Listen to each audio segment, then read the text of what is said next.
Assalamualaikum warahmatullahi wabarakatuh. Oke guys, ketemu lagi sama saya. Udah lama saya gak bikin konten ya, tutor-tutor seputar burung. Buat kali ini saya mau sharing masalah perawatan burung terucukan ya. Untuk burung terucukan yang memang udah rawatan dari orang, tapi pas kita beli itu kita tuh nggak gacor ya. Di sini saya mau sedikit berbagi pengalaman ya. Nah, di sini ada burung saya. Nah, ini posisi burungnya ya. Burungnya sekarang udah saya masukin ke dalam ya, tadi di luar di depan rumah. Buat temen-temen yang punya burung terucukan beli dari orang, terus di orang pertama tuh gacor, terus di kita gak gacor, itu sebenarnya tuh yang pertama tuh proses penyesuaian ya, karena mungkin lingkungan baru tuh si burung juga perlu proses yang namanya penyesuaian lingkungan. Kita turunin dulu burungnya.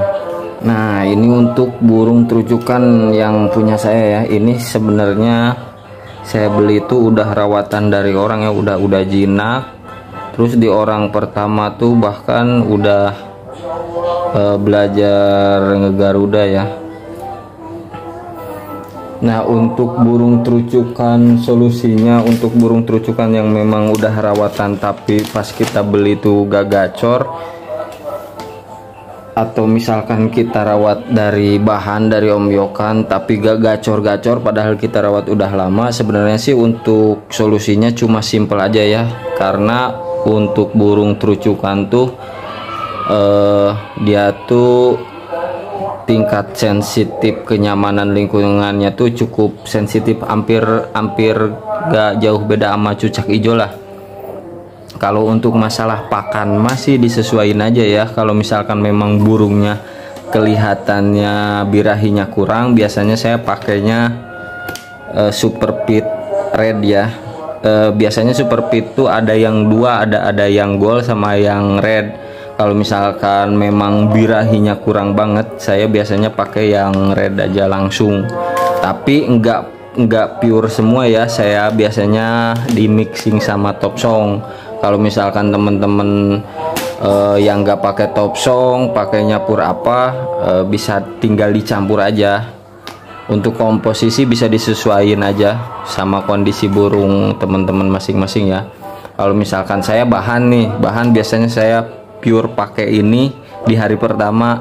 Untuk selanjutnya makin dikurangin 70-30, yang itu 30, yang ini 70% kayak gitu dalam satu cepuk. Terus untuk pakan buah-buahan, kalau buat saya pribadi piara terucukan hampir sering lah, seminggu tuh harus ada pokoknya untuk pis atau enggak pepaya. Terus kalau misalkan nya saya biasanya pakai ulat Hongkong kalau untuk terucukan. Nah, untuk ulat Hongkong tuh diberikannya tuh kalau pada umumnya kan pagi, semisal pagi 5, sore 5. Nah, kalau saya mah biasanya pagi enggak saya kasih. Untuk burung yang udah rawatan ya, pagi gak saya kasih, justru saya kasihnya tuh malam saya kasih. Ntar pagi-pagi kalau misalkan kita rutin aja seminggu metode pengasihannya di malam hari, pagi-pagi pasti dia gacor lah, ngoceh. Terus yang paling penting tuh masalah penempatan burung. Makanya kalau untuk terucukan saya biasanya bikin cantolan tuh cuma 2 biji lah, 2 atau 3 di dalam, yang buat pas malam 1 tuh itu tuh ada tuh. Nah, itu 1, di luar 1. Kalau misalkan untuk terucukan yang memang udah rawatan jinak tapi gak bunyi-bunyi, biasanya faktornya itu yang paling penting. Coba dalam seminggu sampai 2 minggu tuh kalau kita gantungin burung tuh jangan dipindah-pindah aja dulu. Misalkan di dalam 1, di luar 1, tempatnya itu aja. Insya Allah pasti ada perubahan lah untuk burung. Soalnya untuk terucukan tuh hampir gak beda jauh sama cucak hijau lah. Sensitivitas kenyamanannya tuh dia tuh lebih gimana ya, burungnya tuh gampang-gampang susah lah. Nah, untuk metode perawatan yang saya terapin ini tuh, setiap saya punya terucukan saya terapin kayak gitu. Alhamdulillah sih ada perubahan. Untuk masalah pakan masih sebenarnya sama aja, tergantung teman-teman biasanya pakannya pakai apa. Yang jelas kan teman-teman juga udah pada paham lah, kayak kita milih pakan yang proteinnya tinggi kayak gitu.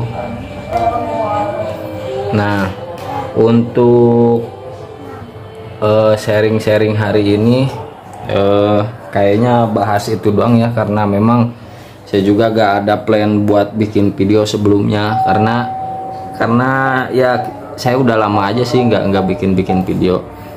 Yang paling dominan ngaruh buat saya tuh masalah terucukan yang kita beli udah rawatan atau kita udah rawat udah lama tapi bunyinya ya bunyi tapi jarang lah gitu. Biasanya itu faktornya pindah-pindah tangkringan lah, pindah-pindah cantolan kayak gitu. Kita nyimpen di luar, misalkan hari ini di pojok sebelah kanan, besoknya sebelah kiri. Biasanya burung tuh gak bakalan jadi giras, cuma bunyinya tuh makin jarang gitu. Kalau untuk terucukan, mungkin terucukan juga nggak semua kayak gitu, tapi kebanyakan kayak gitu sih. Untuk saya kasihnya ulat tongkong, karena kalau untuk jangkrik nggak semua. Selama saya beli atau misalkan piara terucukan dari dulu, misalkan beli itu jarang-jarang yang doyan sih jangkrik, cuma nggak terlalu lahap. Tapi kalau untuk ulat Hongkong, semua burung terucukan pasti mau biasanya. Kalau untuk jangkrik biasanya nggak semua burung terucukan mau. Oke, buat teman-teman, sharing masalah perawatan terucukan di video kali ini cukup sekian. Nanti kalau misalkan mau request video apa, bolehlah request. Mungkin sekarang saya bakal lebih sering lagi lah gitu bikin video, gak kayak kemarin udah lama banget gak bikin video. Ya, terima kasih buat teman-teman yang udah support. Sampai berjumpa di video selanjutnya. Assalamualaikum warahmatullahi wabarakatuh.